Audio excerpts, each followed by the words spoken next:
धर्मवीर भारती। धर्मवीर भारती एक प्रसिद्ध भारतीय पत्रकार, कवि, लेखक और सामाजिक विचारक थे। वे हिंदी साप्ताहिक पत्रिका धर्मयुग के प्रमुख संपादक रहे। उन्हें भारत सरकार द्वारा साहित्य के लिए 1972 में पद्मश्री पुरस्कार दिया गया। उनका उपन्यास गुनाहों का देवता हिंदी साहित्य का एक क्लासिक माना जाता है। उनकी रचना सूरज का सातवां घोड़ा कथा लेखन में एक अद्भुत प्रयोग माना जाता है, जिस पर श्याम बेनेगल ने 1992 में एक फिल्म भी बनाई जिसे राष्ट्रीय पुरस्कार मिला। महाभारत युद्ध के तुरंत बाद की स्थिति पर लिखा उनका नाटक अंधा युद्ध को एक क्लासिक माना जाता है, जिसका आयोजन कितने ही नाट्य समूहों द्वारा समय समय पर किया जाता है।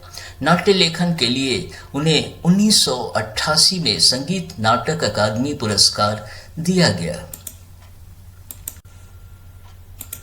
और दोस्तों, ये हैं अरुण शौरी।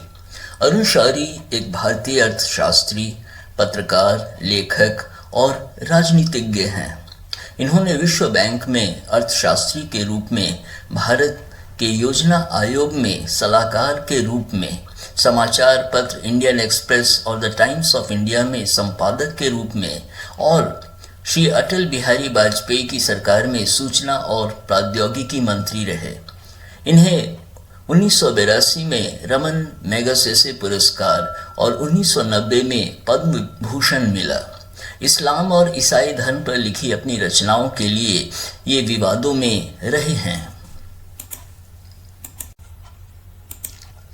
और ये हैं खुशवंत सिंह, एक प्रसिद्ध भारतीय लेखक, वकील और डिप्लोमेट ये रहे।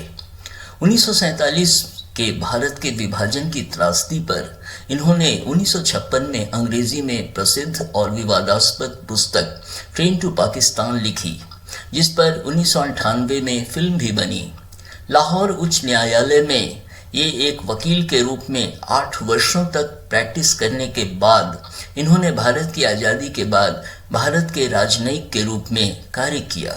फिर ये ऑल इंडिया रेडियो में पत्रकार रहे और फिर पेरिस में इन्होंने यूनेस्को के जनसंचार विभाग में भी कार्य किया। ये समाचार पत्र नेशनल हेरल्ड और द हिंदुस्तान टाइम्स और अंग्रेजी पत्रिका the illustrated weekly off India के संपादक भी रहे। फिर इनकी पहचान एक ऐसे लेखक के रूप में बनी जिनके लेखन में खुली सोच, हास्य और कटाक्ष का बेहद दिलचस्प और मनोरंजक संगम देखने को मिलता है। 1974 में इन्हें भारत के राष्ट्रपति द्वारा पद्म भूषण से सम्मानित किया गया, जिसे उन्होंने भारतीय सेना द्वारा स्वर्ण मंदिर पर हमले के विरोध में भारत सरकार को लौटा दिया। वर्ष 2007 में इन्हें पद्म विभूषण से सम्मानित किया गया। वर्ष 1980 से 1986 तक ये राज्यसभा के सदस्य रहे। इन्होंने अपनी व्यंग्यात्मक शैली से हमेशा अपने पाठकों का मनोरंजन किया। और दोस्तों, ये हैं कुलदीप नैयर। कुलदीप नैयर ने अपने करियर की शुरुआत एक उर्दू दैनिक से की। फिर इन्हें प्रेस इन्फॉर्मेशन ब्यूरो में कार्य करने का अवसर मिला। ये उस समय के गृह मंत्री गोविंद बल्लभ पंत के सूचना अधिकारी बने और फिर भारत के प्रधानमंत्री लाल बहादुर शास्त्री से भी जुड़े। बाद में इन्हें प्रधानमंत्री विश्वनाथ प्रताप सिंह द्वारा ब्रिटेन में भारत का उच्चायोग नियुक्त किया गया। वर्ष 1996 में ये भारत की तरफ से संयुक्त राष्ट्र संघ को भेजे गए प्रतिनिधि मंडल के सदस्य भी रहे। और दोस्तों, ये हैं मनोहर श्याम जोशी और इन्हें भारत में सोप ओपेरा का जनक भी कहा जाता है। मनोहर श्याम जोशी हिंदी के प्रख्यात पत्रकार, लेखक और स्क्रिप्ट राइटर थे। भारतीय टेलीविजन के पहले सोप ओपेरा हम लोग के लेखन से ये अत्यंत लोकप्रिय हुए। फिर इन्होंने बुनियाद, काका जी कहीं जैसे हिट शो की पटकथा लिखी।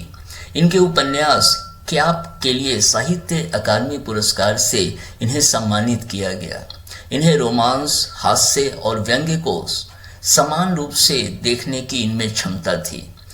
इन्होंने हिंदी फिल्मों हे राम, अप्पू राजा, पापा कहते हैं और भ्रष्टाचार की पटकथा भी लिखी।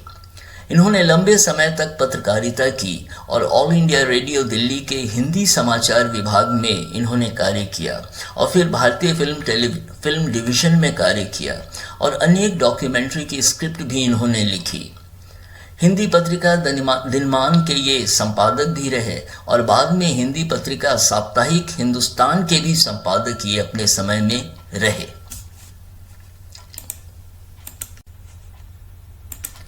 और दोस्तों ये हैं कमलेश्वर। इनका पूरा नाम कमलेश्वर प्रसाद सक्सेना है। इन्होंने भारतीय फिल्म और टेलीविज़न उद्योग में पटकथा लेखक के रूप में कार्य किया। हिंदी फिल्में आंधी, मौसम, छोटी सी बात और रंग बिरंगी फिल्मों के लिए ये जाने जाते हैं। इनके उपन्यास कितने पाकिस्तान के लिए वर्ष 2003 में इन्हें साहित्य अकादमी पुरस्कार से सम्मानित किया गया और इन्हें वर्ष 2005 में पद्म भूषण दिया गया। इन्हें दूरदर्शन का एडिशनल डायरेक्टर जनरल बनाया गया और इनके कार्यकाल के 2 वर्षों में ही समूचा देश टेलीविज़न नेटवर्क से जुड़ गया। धन्यवाद।